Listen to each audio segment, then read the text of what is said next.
सभी साथियों को मेरा प्यार भरा नमस्कार। तो कैसे हो आप लोग? आशा करता हूँ आप सभी स्वस्थ होंगे, मस्त होंगे और धमाकेदार ढंग से अपनी तैयारी में लगे होंगे। तो आज के इस वीडियो में हम अपनी लक्ष्य सीईटी 2026 पेपर सीरीज को आगे बढ़ाते हुए अपना मॉडल पेपर नंबर 5 है उसे कंप्लीट और शानदार तरीके से समझने वाले हैं। और जैसा कि मैंने आप लोगों को पहले ही बताया है, हम अपने प्रत्येक मॉडल पेपर में 20 क्वेश्चन है वो एक टॉपिक के शामिल करने वाले हैं, ताकि आपके नेक्स्ट मॉडल पेपर में अपना नया टॉपिक है वो शुरू कर सके। तो इस पेपर को ध्यान से देखना, जो टॉपिक इसमें शामिल किए गए हैं उनसे संबंधित सारे प्रश्न आपको समझ में आने वाले हैं। तो अब ज़्यादा समय नहीं लेते हुए देखो, पहले शुरू करते हैं अपने आज का मॉडल पेपर। और मॉडल पेपर को हम आसानी से समझेंगे और मॉडल पेपर को समझने के साथ साथ में जैसे क्वेश्चन मैंने आप लोगों के लिए तैयार किए हैं, ऐसे प्रश्नों की अगर मैं बात करूं तो आपने एलडीसी की एग्ज़ाम देखी होगी, आपने वनपाल की एग्ज़ाम देखी होगी, इसके अलावा अगर अपन बात करें तो सेकंड ग्रेड की एग्ज़ाम देखी होगी। अब ये क्वेश्चन जैसे मैं सीईटी के नाम से चला रहा हूँ तो इसका मतलब ये नहीं कि बाकी कहीं पे भी नहीं आ सकते हैं। ऐसे क्वेश्चन आपके इन सभी एग्जाम्स में आए हैं। और अभी अपने पास जो महिला पर्यवेक्षक का हुआ है भी, है ना, महिला पर्यवेक्षक का जो अपने पेपर हुआ है उसमें भी ऐसे प्रश्न पूछे गए हैं, कूट मिलान के और जो तथ्य आधारित क्वेश्चन है ना, ऐसे ही कथन कारण वाले हैं, ऐसे प्रश्न पूछे गए हैं। पहला प्रश्न बहुत ही सरल है भाई मेरे हिसाब से, तो अब आपको पता नहीं है क्या है। महाराणा प्रताप के जन्म और उनके शुरुआती जीवन से संबंधित निम्नलिखित कथनों पर विचार कीजिए भाई। अभी कर लेते हैं विचार। अगर अपन इनका विचार करेंगे तो क्या दिया हुआ है भाई? दिया हुआ महाराणा प्रताप का जन्म 9 मई 1540 को हुआ। बिल्कुल सही बात है भाई, ये 9 मई 1540 को हुआ। कुंभलगढ़ दुर्ग में हुआ था और वहाँ पे अपने पास एक बादल महल है, वहाँ पे अपने महाराणा प्रताप जी का जन्म हुआ था। तो पहले ही पॉइंट पे आपके 3 बातें क्लियर होती हैं भाई। महाराणा प्रताप का जन्म आ गया, दुर्ग का नाम आ गया और अपने दुर्ग में कौन सा महल है? बादल महल। तो तीनों बातें बढ़िया है, सही है।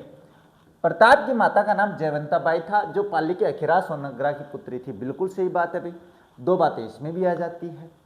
नेक्स्ट है, प्रताप के बचपन का नाम कीका था और उनका राजाभिषेक 28 फरवरी 1572 को होली के दिन, ये पर बात थोड़ी सी ध्यान में रखना, गोगुंदा में हुआ था। सही बात है भाई, यानी होली के दिन किस अपने कौन से जो गुहिल शासक सिसोदिया शासक उनका अपने होली के दिन है राजाभिषेक हुआ। तो आप घबरा जाओगे क्योंकि ऐसी बातें थोड़ी किताबों में कम मिलती है, तो ये ध्यान में रखना। इसमें अपन बात करेंगे तो तीनों ही कथन क्या हो जाते हैं? महाराणा प्रताप के बारे में सत्य हो जाते हैं।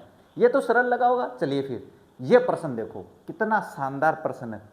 डॉक्टर दशरथ शर्मा के अनुसार मेवाड़ के किस कालखंड को मध्यकालीन मेवाड़ का स्वर्ण काल कहा जाता है भाई? किसके काल को कहा जाता है? कौन से कालखंड को कहा जाता है? तो अपने दशरथ शर्मा थे, इन्होंने रावल जेत्र सिंह, है ना, रावल शाखा के जेत्र सिंह, रावल शाखा के बाद में तो सिसोदिया शाखा शुरू हो गई थी ना, ये अपनी बात हो चुकी है पहले। इनके काल को इन्होंने क्या कहा है? मध्यकालीन मेवाड़ का स्वर्णकालीन के जो क्या है स्वर्ण काल कहा है। तो ध्यान में रख लेना, ये प्रश्न बहुत बढ़िया है भाई। नेक्स्ट है, मेवाड़ के इतिहास में जगमाल, ये जगमल नहीं भाई, जगमाल है ना, क्या है भाई? ये जगमाल है, जगमाल लिख देते हैं, सही कर देते हैं, जगमाल के निष्कासन और राजमहलों की क्रांति से संबंधित कथनों पर विचार करें। यानी कहने का मतलब है, अपने सिसोदिया वंश में यानी मेवाड़ राजवंश में पहली बार ऐसा हुआ था कि जो योग्य पुत्र था उसको तो राजा नहीं बनाया गया और जो अयोग्य यानी अपने पास जो जगमाल थे उनको बना दिया गया। इसका कारण मैं बताऊंगा अभी, लेकिन जैसे महाराणा उदय सिंह ने अपने बड़े पुत्र प्रताप के स्थान पर छोटे पुत्र जगमाल को उसका उत्तराधिकारी घोषित कर दिया। ये सबसे पहली बार अपने पास मेवाड़ के इतिहास में पहली बार हुआ था। ये सही बात है भाई, ये मेवाड़ में राजमहलों की प्रथम क्रांति थी। बिल्कुल सही बात है, दोनों कथन सही है। लेकिन अब छोटी सी बात बता देते हैं, उदय सिंह की भटियाणी जो रानी थी, यानी जैसलमेर के भाटी वंश की जो रानी थी, उनके प्रभाव में थे उदय सिंह और उनके प्रभाव में आकर इन्होंने क्या किया? अपने योग्य पुत्र यानी प्रताप यानी बड़े पुत्र को तो उन्होंने शासक नहीं बनाया और अपने पास क्या है जगमाल को इसको शासक बना दिया। इससे क्या होता है कि राजमहल में प्रथम क्रांति होती है। और क्रांति का मतलब ऐसे नहीं है संघर्ष होता है, इसमें अपने पास जो उदय सिंह के अपने मंत्री लोग थे ना, जो उन्होंने क्या किया, अपने जगमाल को तो हटा दिया और जो पुत्र प्रताप था यानी महाराणा प्रताप थे उनको शासक बना दिया। तो ये बात जगमाल को अच्छी नहीं लगी, तो जगमाल अपने पास वहाँ से छोड़कर सीधे अकबर के वहाँ पहुँच जाता है। तो ये अपने राजमहलों की प्रथम क्रांति होती है। दोनों कथन सत्य है भाई, कहाँ पे ये रहे, दोनों कथन सत्य हैं। नेक्स्ट, राणा सांगा और मुगल शासक बाबर के मध्य 1527 में हुए संघर्षों के संदर्भ में निम्नलिखित कथनों पर विचार कीजिए भाई। क्या है विचार? अच्छा, 15 फरवरी 1527 में बयाना के युद्ध में राणा सांगा की सेना ने बाबर की मुगल सेना को करारी शिकस्त दी। बिल्कुल सही बात है, यानी फरवरी 1527 में जो बयाना का युद्ध हुआ था ना भरतपुर में, बयाना भरतपुर नहीं लिखा गया, बयाना भरतपुर में जो युद्ध हुआ था उसमें राणा सांगा की सेना ने बहुत बुरी तरीके से बाबर की सेना को हरा दिया। अब बाबर बड़ा कूटनीतिज्ञ था, बड़ा चालाक था, तो उसने क्या किया, हाँ, बयानी की हार से डरे मुगल सैनिकों का हौसला बढ़ाने के लिए अब सेना इतनी बुरी तरीके से हारी कि उनका हौसला टूट गया। तो फिर बाबर क्या है, कहते हैं ना, जिस टीम का लीडर ऐसे कड़े फैसले लेता है वो टीम कभी नहीं हारती है। अब यहाँ पे सैनिकों का हौसला बढ़ाने के लिए उसने बाबर ने शराब न पीने की कसम खाई। अब आप लोग को लगता है कि बाबर मुस्लिम था, शराब नहीं पीता था, नहीं, शराब देखो राजा महाराजे सब पिए हैं, लेकिन उन्होंने ये शपथ ली कि मैं कभी शराब नहीं पीऊँगा, और सोने चांदी के प्याले तुड़वा दिए कि मैं एक साधारण आदमी की तरह खाना खाऊंगा। अब जब राजा ऐसी बात कहे तो सेना को तो जोश आएगा ही नहीं आएगा, बिल्कुल आएगा। तो ये दोनों कथन सत्य है भाई। और इसके बाद में जब अपने पास मार्च है ना, इसके बाद में मार्च 1527 में, यानी 1 महीने बाद ही अपने पास क्या होता है, खानवा का युद्ध होता है भाई। क्या होता है? खानवा का युद्ध होता है। और इस युद्ध में आपके पास जो अपने मोहम्मद कौन ना, बाबर ने तो कौन सा जिहाद का नारा दिया, और महाराणा सांगा ने अपने पाती पर्वन की परंपरा को अपनाया भाई, पाती पर्वन की परंपरा को अपनाया, जिसमें उसने अपने पास जो अपने कौन क्या राजपूत शासक है इनको एक करने के लिए पाती पर्वन का नारा दिया था, इसलिए अपने पास ये दोनों। अब इसके बाद में थोड़ी सी डिटेल अपन बाद में कर लेंगे ना। पाती पर्वन का नारा किसने दिया? अपने पास राणा सांगा ने, और जिहाद का नारा किसने दिया? बाबर ने दिया था। इस युद्ध की बात बता रहा हूँ। अच्छा, नेक्स्ट है, मेवाड़ के गोहिल वंश की प्रारंभिक राजधानियों के क्रमिक परिवर्तन के संदर्भ में कौन सा कथन समूह सत्य है? बढ़िया प्रश्न है भाई, शानदार प्रश्न। थोड़ी सी डिटेल बता देता हूँ। कथन एक क्या कह रहा है, गोहिल वंश की सबसे पहली राजधानी नागदा थी जिसे बप्पा रावल ने सुदृढ़ किया। बिल्कुल सही बात है भाई, सबसे प्रारंभिक राजधानी जो थी ना मेवाड़ की, वो नागदा रही है। बप्पा रावल ने जैसे अपने मानमौर्य को हराकर अपने चित्तौड़ वंश की क्या है, चित्तौड़गढ़ किले पे अपनी नींव रखी थी, उसके बाद में इसने नागदा को अपनी राजधानी बना लिया, सुदृढ़ किया भाई, कि नागदा से अपन क्या है, जो व्यापारिक काम है, जो भी जितने भी काम धंधे हैं ना, कैपिटल जिसको राजधानी, वो बना लिया। नागदा के बाद शासक अल्लट ने आहड़ को अपनी दूसरी व्यावसायिक राजधानी बनाया। अब इसके बारे में छोटी सी बात बता देते हैं। नागदा को तो उसने क्या किया, अपने पास राजधानी रखा भाई अल्लट ने, यानी बप्पा रावल के बाद में जब अल्लट का शासन काल आता है तो उसने नागदा को तो राजधानी रखा भाई, लेकिन इसने क्या किया, आहड़ को अपनी क्या है, व्यवसायिक राजधानी बना लिया भाई, कि सारे व्यवसाय अलग करेंगे और अपनी राजधानी है जो प्रशासनिक कार्य वो वहाँ से करेंगे और व्यवसायिक कार्य आहड़ से करेंगे। ये ऐसा किसने किया? अल्लट ने किया भाई। और इसके बाद में क्या है, जित्र सिंह ने चित्तौड़गढ़ को मेवाड़ की नई राजधानी बनाया भाई, ये भी सही बात है। अल्लट के बाद में जब जित्र सिंह होते हैं, जित्र सिंह कब अपने पास जब 2 शाखा में जाते हैं ना, वो मैंने बता दिया पिछली बार। जित्र सिंह ने क्या किया, चित्तौड़ को मेवाड़ की राजधानी बनाया भाई। क्यों बनाया? क्योंकि जित्र सिंह का युद्ध होता है भाई, किसके साथ? जित्र सिंह का युद्ध होता है एक भूताला का युद्ध, है ना। भूताला का युद्ध जो हुआ था उसमें इसने इल्तुतमिश को, है ना, इल्तुतमिश को क्या है, बुरी तरीके से इल्तुतमिश, हाँ, को इसने बुरी तरीके से पराजित कर दिया भाई। लेकिन अपने पास जाती हुई जो सेना थी ना इल्तुतमिश की, इसने क्या किया, जो नागदा थी ना, नागदा जो राजधानी थी, उसको बहुत बुरी तरीके से तोड़ फोड़ करके गए भाई। अब इतनी जल्दी वो अपने पास क्या है, उसको उभार नहीं सकते थे, तो इसने फिर अपने पास क्या है, चित्तौड़ को क्या बना लिया भाई, अपनी राजधानी बना लिया। तो ये बातें बड़ी महत्वपूर्ण हो जाती है। तो इसमें तीनों कथन सही है भाई ऐतिहासिक रूप से, है कि नहीं? अब बढ़िया प्रश्न है। नेक्स्ट है, राजाओं, मेवाड़ के राजाओं के मुगलों के साथ बदलते रिश्ते, सूची 1 को सूची 2 से सम्मिलित करना है। बढ़िया है। देखो अमर सिंह की बात करें तो क्या है, अमर सिंह एक ऐसा शासक था जो पहली बार विवश हुआ था अपने पास मुगलों के सामने। विवश नहीं हुए भाई, हारे जरूर थे, लेकिन विवशता अपने पास अमर सिंह में देखने को मिलती है। अपना जो मेवाड़ वंश है ना, मेवाड़ के जो गोहिल वंश है, जो सिसोदिया वंश है, इनमें विवशता किसी में नहीं थी, बस एक यहाँ पे आके थोड़ी सी हो जाती है। इसका कारण मैं बता देता हूँ। ये विवश होकर 1615 में क्या करते हैं, पहली मुगल मेवाड़ संधि करते हैं। इसका कारण बनता है इसका बेटा खुद करण सिंह। क्यों बनता है? क्योंकि करण सिंह एक दूरदर्शी राजा थे। वो मानते थे अगर हम अभी अहंकार इसको नहीं छोड़ेंगे तो मुगल आके अपने पूरे वंश को समाप्त कर देंगे, है ना, क्योंकि मुगलों की ताकत थी भाई उस समय। तो इन्होंने कहा अपने पिताजी से कहा कि आपको संधि कर लेनी चाहिए। संधि में शर्तें रखी गई थी, वो शर्तें जरूर याद रखना। अमर सिंह ने शर्तें रखी कि राजा ना कभी भी अपने पास से मुगल दरबार में हाजिर नहीं होगा, तो मुगलों ने मानी भाई। मुगलों ने शर्त रखी कि ने जो मेवाड़ जो वंश है ना, अपने राजा अपने चित्तौड़ दुर्ग की मरम्मत नहीं करवाएगा। इसके बाद आगे बात हुई थी ना अपनी पिछले वाले पेपर में, करण सिंह जो है ना खुर्रम को शरण दी तथा मुगल मनसबदारी स्वीकार की गई। खुर्रम कौन? खुर्रम आपके पास शाहजहां है कि नहीं, तो ये अपने पास हो जाता है करण सिंह, जिसने खुर्रम को शरण दी थी और मुगल मनसबदारी। अब इसमें अपने पास जो करण सिंह था, ये पहला शासक था जो शासक बनने से पहले मुगल दरबार में रहा था। ये ध्यान में रखना भाई, प्रश्न इसके बारे में पूछ सकते हैं कि मेवाड़ का ऐसा कौन सा शासक है जो शासक बनने से पहले मुगल दरबार में रहा था, तो वो थे करण सिंह। राज सिंह कौन थे भाई? राज सिंह ने जजिया कर और मूर्ति तोड़ने की नीति का खुलकर विरोध किया था। ये अपने पास औरंगजेब के समय की बात है। तो ये तीनों कथन मिले हुए हैं भाई, 1 2 3 है भाई। महाराणा कुंभा तथा महाराणा कुंभा द्वारा रचित ग्रंथों और उनके दरबारी कलाकारों के इस बारे में निम्नलिखित कथनों पे सत्यता जांचे।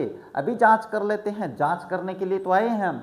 क्या है? कुंभा ने प्रसिद्ध संगीत राज ग्रंथ लिखा जो संगीत का एक बहुत बड़ा ग्रंथ माना जाता है। बिल्कुल सही बात है। कुंभा के द्वारा प्रमुख शिल्पी का नाम मंडन था, जिसने कुंभलगढ़ दुर्ग का नक्शा तैयार किया था। दोनों ही कथन सही है भाई, बिल्कुल सही है। नक्शा तैयार करने का मतलब क्या होता है भाई? शिल्पी यानी जो शिल्पी होता है, शिल्पकार जो होता है, आकार प्रकार देने वाला। तो ये बिल्कुल दोनों कथन सत्य हैं, 1 और 2 दोनों सत्य हैं भाई। अच्छा, नेक्स्ट बात करें राणा सांगा के राजनीतिक उत्कर्ष और पतन के संदर्भ में निम्नलिखित कथनों में से तथ्यों में से कौन सा कथन गलत है? अच्छा, गलत कथन की बात करें तो थोड़ा सा ध्यान से देखना चाहिए भाई। ऐसे यहाँ पे सत्य है ना, ये होना चाहिए था सत्य नहीं है, और ये आप क्या करते हो, सत्य देख लेते हो, नहीं पढ़ते ही नहीं हो। वहाँ पे एग्जाम प्रेशर, वो कहते हैं ना प्रेशर, है ना, हाँ, डिप्रेशन, वो वाली बात आ जाती है वहाँ पे। सांगा का शासनकाल 1509 से 1528 तक रहा भाई, बिल्कुल सही बात है। सांगा ने खानवा के युद्ध में घायल होने के बाद बसवा दौसा में शरण ली। बिल्कुल सही बात है भाई। जब वो अपने खानवा के युद्ध में क्या है घायल हो गए थे, तो वह घायल अवस्था में उनको तो क्या है वहाँ से निकाला जाता है और से कहाँ बसवा दौसा में उनको क्या है शरण दी जाती है। सांगा को पराजित करने के बाद बाबर ने मेवाड़ पे पूरी तरह अपना अधिकार कर लिया था। सांगा की समाधि स्मारक मांडरगढ़ भीलवाड़ा में स्थित है। अब इनमें से आपको कौन सा गलत लग रहा है भाई? तो इसमें गलत आपके पास ये है, क्योंकि अपने उस समय जब बाबर ने सांगा को पराजित किया था, उस समय भी उसने कंप्लीट अधिकार नहीं कर पाया था। कहाँ पे? अपने मेवाड़ पर, बिल्कुल नहीं कर पाया था। पूरी तरीके से अपने पास मेवाड़ पे कभी अधिकार नहीं कर पाया था बाबर। तो ये तथ्य गलत है भाई। तो नेक्स्ट बात करें महाराणा स्वरूप सिंह 1842 से 61 के शासनकाल में हुए सामाजिक सुधारों और आर्थिक नीतियों के संदर्भ में कौन से निम्नलिखित कथनों पर विचार कीजिए। अभी करते हैं। इन्होंने 1844 ईस्वी में मेवाड़ में कन्यावध पर पूर्ण प्रतिबंध लगाया तथा 1861 में सती प्रथा को भी प्रतिबंधित करने का प्रयास किया। बिल्कुल सही बात है भाई। स्वरूप सिंह ऐसे पहले शासक थे जिन्होंने क्या है कन्यावध पर पूर्ण तरीके से क्या है जो कन्यावध चल रही थी ना अपने पास, जैसे राजा महाराजा की बेटी पैदा होती थी या समाज में बेटियां पैदा होती थी, तो उनके वध पे अपने पास पूर्णतः प्रतिबंध लगवाया था और सती प्रथा पे भी रोक लगाने का प्रयत्न किया था स्वरूप सिंह ने। इन्होंने अपने शासनकाल में स्वरूपशाही सिक्के चलाए जिनके एक तरफ चित्रकूट और दूसरी तरफ दोस्ती लंदन लिखा था। बिल्कुल लिखा था भाई। ये दोस्ती लंदन का मतलब क्या है? ये बताना चाहते थे कि हम अंग्रेजों के साथ हैं भाई, ये इसलिए। तो ध्यान में रखना, एक तरफ चित्रकूट स्वरूपशाही सिक्के स्वरूप सिंह ने चलाए और इस पर चित्रकूट उदयपुर और अपने दोस्ती लंदन लिखा हुआ था। चित्तौड़गढ़ दुर्ग में स्थित प्रसिद्ध विजय स्तंभ के बिजली गिरने से क्षतिग्रस्त होने के बाद इसका पुनर्निर्माण महाराज स्वरूप सिंह ने ही करवाया था। ये पॉइंट याद रखना भाई। तो तीनों कथन सही है भाई। यहाँ पे सत्यता की जांच करेंगे तो तीनों कथन सत्य हो जाते हैं। सर तीनों कथन सत्य बना रहे हो, चिंता मत करो। आपके जो अपना जो गूगल फॉर्म होगा ना, जिसमें जो अपना टेस्ट सीरीज होगी, अगर आप टेस्ट देना चाहते हो ना तो आपको ये गूगल फॉर्म में भी मिल जाएगा। आप अपना टेस्ट देख के बिल्कुल जांच कर सकते हो। इसका लिंक है ना मैं आपको वीडियो के डिस्क्रिप्शन बॉक्स में दे दूंगा। नेक्स्ट बात बताएं तो महाराणा राज सिंह के काल में हुए चारुमती विवाह विवाद के, चलिए ये बात करते हैं। और राजसमंद झील के निर्माण के संदर्भ में निम्न कथनों की सत्यता की जांच करें। अच्छा, किशनगढ़ की राजकुमारी चारुमती को के पत्र भेजने में महाराणा राज सिंह ने औरंगजेब की इच्छा के विरुद्ध जाकर उनसे विवाह किया था। बिल्कुल किया था भाई, है ना। जब अपने चारुमती ने अपने पास क्या है महाराणा राज सिंह को पत्र भेजा था, तो राज सिंह गए थे वहाँ पे औरंगजेब के विरुद्ध जाके वहाँ पे क्या करते, शादी करते हैं। मुगल सेना को रोकने के लिए राज सिंह ने मेवाड़ की सेना का नेतृत्व रतन सिंह चुड़ावत को दिया था। बिल्कुल सही बात है भाई। और क्या होता है कि जब राज सिंह वहां जाते हैं तो अपने किले की सुरक्षा के लिए नेतृत्व रतन सिंह को देके जाते हैं। अब इस रतन सिंह का जो शादी है वो अभी नई हुई थी भाई, है ना। तो ये अपनी पत्नी को जाते जाते क्या कर रहे थे, बार बार देख रहे थे। तो वो जब वापस आते हैं अपनी रानी के पास, है ना, जब जा रहे होते हैं तो रानी के पास आते हैं और अपने दरबारी को भेजते हैं, अपने सेना को जो सैनिक होता है उसको भेजते हैं और पूछते हैं कि अपनी याद में, है ना, रतन सिंह है वो अपनी पत्नी सलह कंवर, जिनका क्या नाम था भाई, सलह कंवर या सेल कंवर, है ना, जो था ना, इससे वो क्या करते हैं कि अपनी एक भेंट मांगते हैं युद्ध में जाने से पहले। तो रानी को लगा कि अगर ऐसा हुआ, क्या है, मेरे कारण क्या है राजा युद्ध हार जाएंगे, तो इन्होंने अपनी जो रानियां थी ना, वो भी अपनी इतनी बहादुर थी कि इन्होंने अपना जो गर्दन है ना, अपना गला काट कर थाली में परोस कर अपने रतन सिंह चुड़ावत के पास भिजवाते हैं। और ये दृश्य देख के जो रतन सिंह चुड़ावत थे वो इतने बुरी तरीके से अपनी दुश्मनों की सेना पे क्या है हावी होते हैं, सैनिकों अपने उसमें क्या है औरंगजेब की सेना को हराते हैं, लेकिन युद्ध करते करते खुद भी वीर गति को प्राप्त हो जाते हैं। तो ये कहानी है मुगल सेना को रोकने के लिए रतन सिंह चुड़ावत की। दोनों कथन सत्य। राजसमंद झील राजस्थान की सबसे बड़ी कृत्रिम झील है, जिसके किनारे 25 काले संगमरमर के पत्थरों पर राज प्रशस्ति उत्कीर्ण है। देखो इसमें छोटी सी गलती है, बाकी सारी लाइन सही है। ये राजस्थान की सबसे बड़ी कृत्रिम झील नहीं है भाई, ये राजस्थान की सबसे बड़ी कृत्रिम झील नहीं है। क्यों? क्योंकि ये तो दूसरे नंबर की है, पहले नंबर पे तो जयसमंद आती है। जयसमंद झील जो है ना, वो आपके पास सबसे बड़ी झील होती है कृत्रिम मीठे पानी की। तो ये ध्यान में रखना, ये तथ्य गलत हो जाता है तो 1 और 2 सत्य हो जाएंगे भाई, 1 और 2 सत्य हो जाते हैं। ये आया कुछ पॉइंट वाला प्रश्न। इसके बाद में बात करते हैं महाराणा फतेह सिंह 1884 से 1921 के काल की प्रमुख घटनाओं और निर्णयों की सूची 1 को सूची 2 से मिलान करना भाई, अभी कर देते हैं। देखो फतेह सागर झील की आधारशिला किसने रखी? ड्यूक ऑफ कनॉट ने रखी भाई, बिल्कुल कनॉट ने रखी है। दिल्ली दरबार का निमंत्रण भेजने वाला कौन था भाई? लॉर्ड कर्जन ने अपने पास क्या दिल्ली दरबार का आयोजन किया था, तो अपने पास क्या है ये इससे मिला हुआ है। रानी चितावनीराज चुंगट्या 1300 के रचयिता कौन है? केसरी सिंह बारठ है, बिल्कुल सही है। बाल विवाह वह विवाह पर फिजूल खर्ची है वो रोकना फतेह सिंह ने किया, शुरू किया था। तो ये चारों कथन ABCD मिले हुए हैं, तो ये देख लेना आप लोग। नेक्स्ट बात करें मेवाड़ के शासक महाराणा सज्जन सिंह 1872 से 84 के सांस्कृतिक एवं प्रशासनिक योगदानों के संदर्भ में कौन सा कथन सही है? चलिए बात करते हैं। इन्होंने उदयपुर में सज्जनगढ़ पैलेस का निर्माण करवाया था, जिसे बादल महल या विश्राम गृह कहा जाता है, बिल्कुल सही बात है भाई। मेवाड़ के जो शासक थे उन्होंने बिल्कुल किया था, सज्जन सिंह ने। अंग्रेजों ने इनकी प्रशासनिक कार्यकुशलता से प्रसन्न होकर GCSI की उपाधि थी, बिल्कुल सही दिया भाई, है ना। ग्रैंड कमांडर अपने ग्रैंड कमांडर नहीं हाँ उपाधि प्रदान की थी भाई, बिल्कुल सही बात है, ये बिल्कुल सही बात है। इसके शासनकाल के दौरान 1876 में राजस्थान का प्रथम साप्ताहिक पत्र सज्जन कीर्ति सुधाकर है वो प्रकाशित हुआ, बिल्कुल सही बात है। तीनों कथन सत्य हो जाते हैं, तो तीनों कथनों पे हम विचार कर लेते हैं भाई, सही सत्य हैं तो ये ध्यान से देख लेना भाई आप लोग कथन वाले, क्योंकि प्रश्न अपने बहुत ही शानदार रहने वाले हैं ये। अच्छा इसके बाद में बात करें नेक्स्ट क्या है, 17 जुलाई 1734 को आयोजित ऐतिहासिक हुर्रा सम्मेलन। इस प्रश्न में ही आपके पास 2 तथ्य आ जाते हैं, जो हुर्रा सम्मेलन है वो और कब हुआ भाई, 17 जुलाई 1734 को। तो 2 बातें तो यही ध्यान में रखना के संदर्भ में निम्नलिखित कथनों पर विचार कीजिए भाई। अब इन कथनों पर विचार करेंगे, आप विचार करके देख लो, अगर गलत आंसर नहीं करो तो इसका पहला कथन क्या दिया हुआ है? कथन है इस सम्मेलन का मुख्य उद्देश्य मराठों के बढ़ते प्रभाव के विरुद्ध राजपूत राजाओं की एक संयुक्त सैन्य संस्था का निर्माण करना था, बिल्कुल सही बात है भाई। हुर्रा सम्मेलन इसीलिए किया गया था क्योंकि जो मराठा है वो अपने राजस्थान में अपना प्रभुत्व स्थापित कर रहे थे। सभी राजा है वो चाहते थे कि इनके वो लूट खसोट चल रही थी ना, तो उनसे छुटकारा पाना चाहते थे, तो वो अपनी एक सैन्य संस्था बनाना चाहते थे। हुर्रा सम्मेलन के आयोजनकर्ता जयपुर के स्वाई जय सिंह थे। स्वाई जय सिंह भाई अपने पास क्या है इस सम्मेलन के आयोजनकर्ता थे। यही चाहते थे कि अपने सारे सभी जो राजा है महाराजा है, ये जैसे अपने जयपुर है उदयपुर है, इसके अलावा आसपास की जितनी रियासतें जो बड़ी रियासतें हैं वो ये चाहती थी कि मराठाओं का प्रभाव वो अपने में कम हो जाए। तो ये तथा इसकी अध्यक्षता वो अपने पास मेवाड़ के महाराणा जगत सिंह ने करी। अब अपने पास जो हुर्रा सम्मेलन हुआ था इसकी अध्यक्षता है वो किस अध्यक्षता के लिए महाराणा जगत सिंह को क्या निमंत्रण दिया गया भाई, यानी उनको बनाया गया। इस सम्मेलन के बाद मराठों का राजस्थान में हस्तक्षेप कम हो गया। अब आप कौन सा करोगे? तीनों कथन सही कर दोगे, जबकि आपके पास ये तीसरा कथन गलत है। यह गलत क्यों है? क्योंकि जो हुर्रा सम्मेलन हुआ था, सम्मेलन कभी हुआ ही नहीं, सफल नहीं हुआ भाई। सम्मेलन क्या है अपने पास असफल था भाई, असफल था अपने पास। इसकी अध्यक्षता को लेकर है, इसमें अपने पास जो प्रभुत्व है उसको लेकर, तो अध्यक्षता जो सम्मेलन था वो असफल हो गया भाई। जब कथा अपने पास सम्मेलन ही असफल हो गया तो मराठों का जो प्रभुत्व है वो कम कैसे होगा भाई। तो ये कथन अपने पास गलत हो जाता है। मराठों का अस्तित्व जो प्रभुत्व है वो अंग्रेज आने के बाद में थोड़ा कम हो जाता है। जब अंग्रेजों के हाथ में सत्ता वगैरह चली जाती है ना, उसके बाद में इनका प्रभुत्व थोड़ा कम हो जाता है। अच्छा, इसके बाद में बात करते हैं नेक्स्ट, मेवाड़ के अंतिम महाराणा भूपाल सिंह और राजस्थान के एकीकरण के संदर्भ में निम्नलिखित कथनों पर विचार कीजिए। भाई बढ़िया प्रश्न है ये भी। राजस्थान एकीकरण के तृतीय चरण में 18 अप्रैल 1948 को उदयपुर रियासत का विलय संघ में हुआ। भाई बिल्कुल हुआ था, ये मैं बता देता हूँ, भी समझा देता हूँ। एकीकरण के समय महाराणा भूपाल सिंह को राजस्थान का आजीवन राज प्रमुख बनाया गया।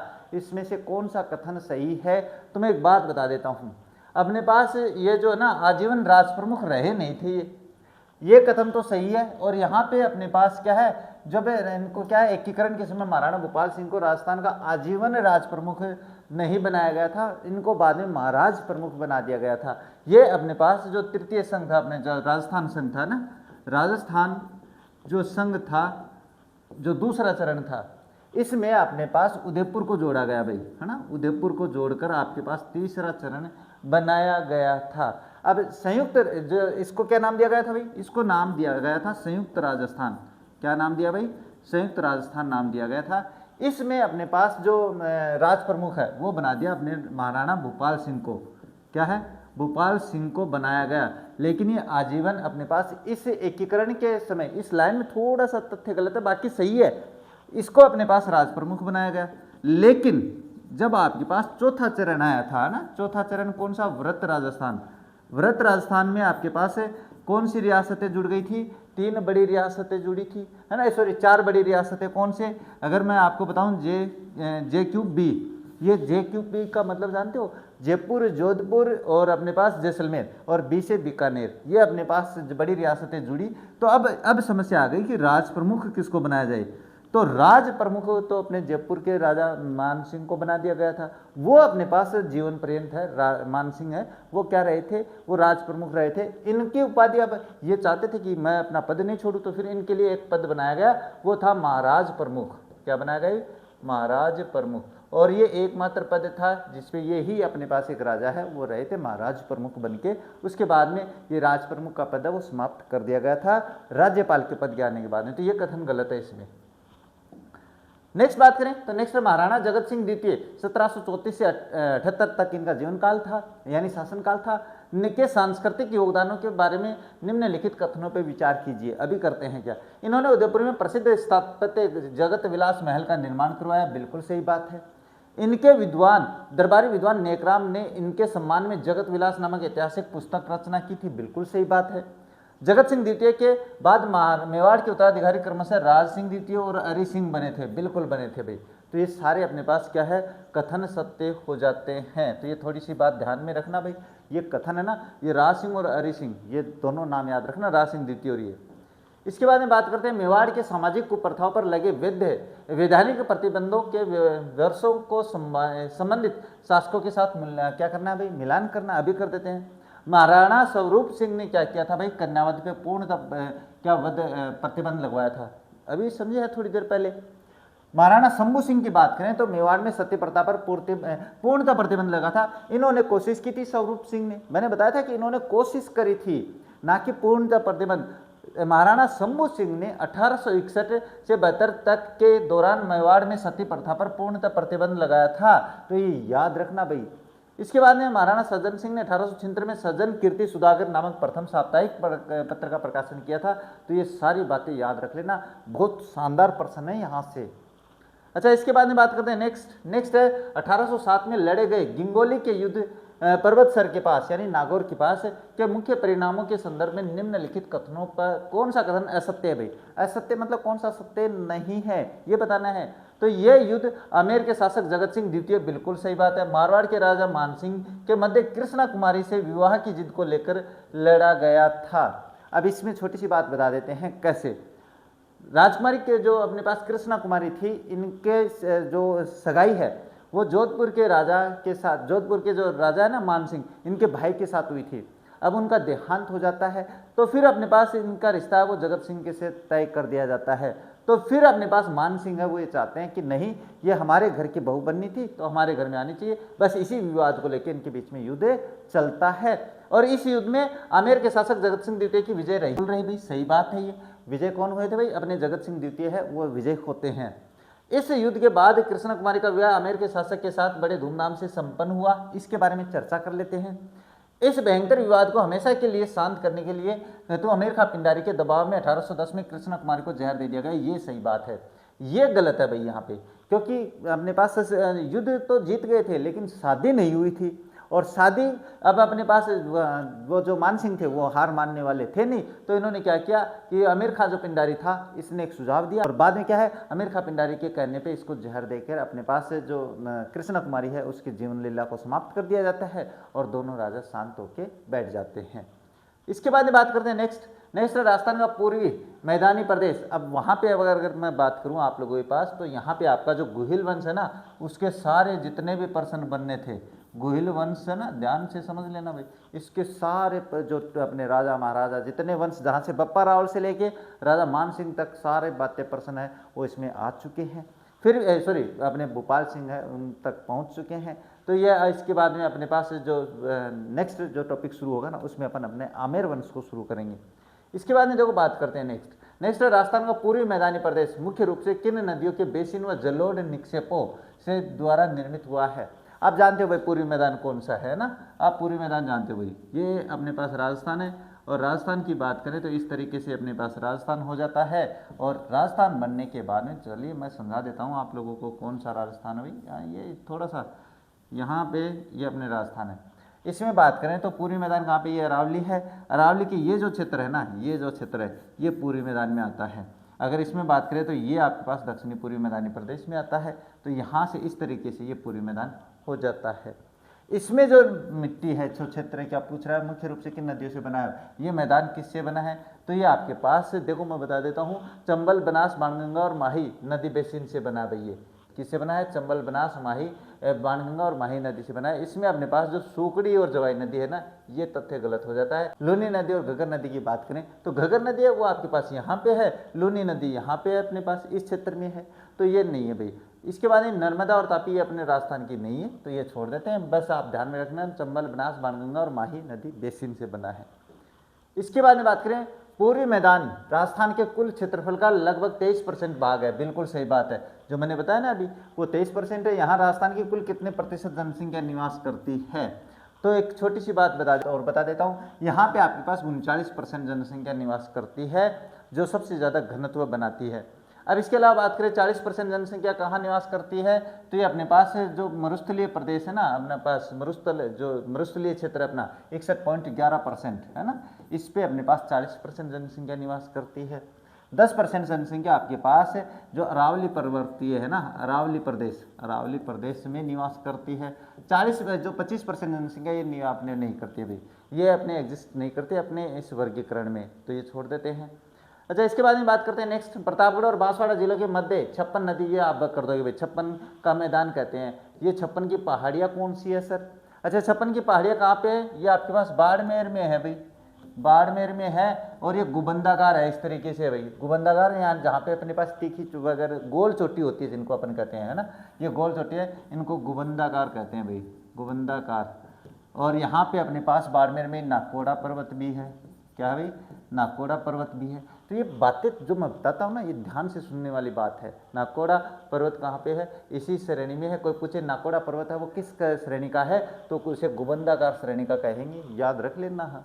वागड़ प्रदेश आप जानते हो भाई, वागड़ कहाँ पे? डूंगरपुर बांसवाड़ा का जो क्षेत्र है उसको वागड़ यानी वागड़ी भाषा बोलने के कारण कहते हैं, ये ध्यान में रखना बात। कांठल कौन सा है? प्रतापगढ़ है, उदयपुर प्रतापगढ़ है, राजसमंद है, इसके नीचे वाला प्रतापगढ़ है, इसके अलावा बांसवाड़ा है, डूंगरपुर है, इनके आसपास का जो क्षेत्र वो कांठल है। यानी बनास नदी माही नदी का जो कांठा है, कांठा मतलब जहाँ से बनास नदी बहती है, उस क्षेत्र को अपन कांठल का मैदान कहते हैं। ये ध्यान में रह जाएगा। चलिए फिर आगे इसके बाद में बात करते हैं माही नदी के किनारे तट पर स्थित प्रतापगढ़ की भू आकृतिक को स्थानीय रूप में क्या कहते हैं? कांठल। ये तो आपने अभी बता दिया भाई, का आंसर हो जाता है। अच्छा, मेवल की बात करें, डूंगरपुर बांसवाड़ा का क्षेत्र है भाई, तो ये भी आप जानते हो। उपरमाल कौन सा है भाई? ये आपके पास बिजोलिया लिखता हूँ ऐसे। अच्छा, बिजोलिया से अपने पास बिजोलिया जो भीलवाड़ा में है ना, भीलवाड़ा। और अगर बात करें तो से चित्तौड़गढ़, भैंसरोडगढ़ चित्तौड़गढ़ है ना, भैंसरोडगढ़ हैसरोडगढ़ लिख देते हैं भाई, रोडगढ़, हैसरोडगढ़ लिख देता हूँ भाई। ये देख लेना आप, से चित्तौड़गढ़ तक फैला हुआ एक पठारी क्षेत्र है, चित्तौड़गढ़ तक फैला हुआ है। गिरवा आपके पास डूंगर जो उदयपुर है वहाँ पर अपने पास जो क्या जो पहाड़ी क्षेत्र है उनके बीच की जो मेखला है उसको अपन क्या कहते हैं, गिरवा कहते हैं। तो ये पॉइंट मैंने पहले अपने पास पेपर सीरीज में भी समझाया, यहाँ पे भी समझा दिया भाई।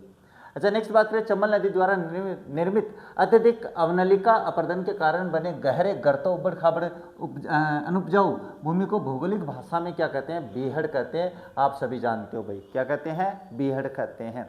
अच्छा, खादर क्या होती है?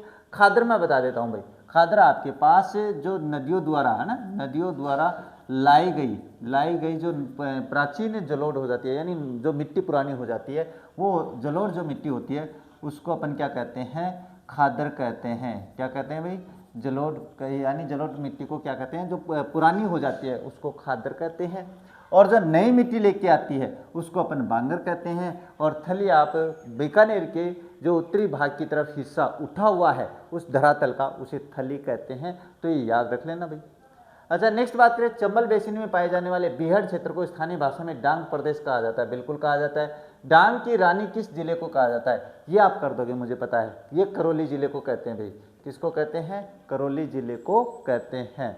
बाद में बात करते हैं। नेक्स्ट क्या दिया, बनास नदी और उसकी सहायक नदियों द्वारा निर्मित उपजाऊ मैदानी भाग दो मुख्य भागों में बांटा जाता है। भीलवाड़ा, जो भीलवाड़ा और टोंक के मध्य क्या है, मैदान को क्या कहते हैं भाई? तो मैदान को अगर बात बताएं तो इसे कहते हैं मालपुरा करौली का मैदान कहते हैं, जो कि भीलवाड़ा, टोंक है, सवाई माधोपुर और करौली के क्या है, भाग में फैला है। और बनास नदी द्वारा उपजाऊ मैदानी भाग है, इसको दो भागों में बांटा जाता है। तो इस भाग को अपन जो यहाँ पे फैला हुआ है उसको क्या कहते हैं, मालपुरा करौली का मैदान कहते हैं। याद रखना भाई, इसको चंबल में मत बता देना। पूर्वी मैदानी भाग के मुख्य रूप से किस प्रकार की अत्यंत में है भैया, में मुख्य रूप से किस प्रकार की अत्यंत उपजाऊ मिट्टी पाई जाती है, जो कृषि के लिए सर्वोच्च मानी जाती है? दोमट मिट्टी है, रेतीली मिट्टी है, काली मिट्टी है, लोमी, लाल लोमी मिट्टी नहीं, इसमें दोमट मिट्टी पाई जाती है, जिसको आप क्या कहते हो, जलोढ़ मिट्टी कहते हो। और जलोढ़ मिट्टी अपने पास बड़ी उपजाऊ जो मिट्टी है वो होती है। अच्छा, रेतीली मिट्टी आप जानते हो रेगिस्तानी क्षेत्र में पाई जाती है। काली मिट्टी है वो कहाँ पे पाई जाती है? अगर इसकी बात करें तो ये दक्षिणी पूर्वी पठारी प्रदेश जो है ना, पठारी प्रदेश है, यहाँ पे जो कि अपने पास लावा से बना हुआ है ना, जो लावा से बना हुआ क्षेत्र है वहाँ पे काली मिट्टी, ये काली मिट्टी पाई जाती है। लाल लोमी मिट्टी कहाँ पाई जाती है? ये डूंगरपुर बांसवाड़ा में पाई जाती है भाई। डूंगरपुर और बांसवाड़ा जो क्षेत्र है ना वहाँ पे पाई जाती है। और यहाँ लाल लोमी मिट्टी में मक्के की खेती वो बढ़िया होती है। मक्के के लिए लाल लोमी मिट्टी है वो बढ़िया होती है। तो ये ध्यान से देख लेना भाई। अच्छा, इसके बाद में बात करते हैं, राजसमंद जिले के खमनौर से निकलने वाली बनास नदी का मैदान है ना, से निकलने वाली बनास नदी का मैदान दक्षिण में किस नाम से जाना जाता है, जो उदयपुर, चित्तौड़ और भीलवाड़ा में विस्तृत है? ये राजसमंद के खमनौर से निकलने वाली बनास नदी का मैदान, हाँ बिल्कुल सही है भाई। यानी खमनौर से निकलने वाली जो बनास नदी है ना उसका मैदान जो कि कहाँ पे अपने पास किस नाम, जो उदयपुर, चित्तौड़ और भीलवाड़ा में फैला है। तो इसे अपन क्या कहते हैं, मेवाड़ का मैदान कहते हैं भाई। इसे क्या कहते हैं, मेवाड़ का मैदान कहते हैं। अच्छा, पीडमांट का मैदान क्या होता है, मैदान किसे कहते हैं भाई? तो ये राजसमंद के पास जो अपने पास अवशिष्ट मैदान है, जहाँ पे ये क्या उभरा हुआ मैदान है, इसे पीडमांट, यानी कटा फटा जो मैदान है ना, कटा फटा ऊंचा मैदान, ये ध्यान में रखना, जो कि राजसमंद में है। कहाँ पे? ये राजसमंद की बात कर रहा हूँ। यहाँ पे जो मैदान है उसे अपन क्या कहते हैं, पीडमांट का मैदान कहते हैं।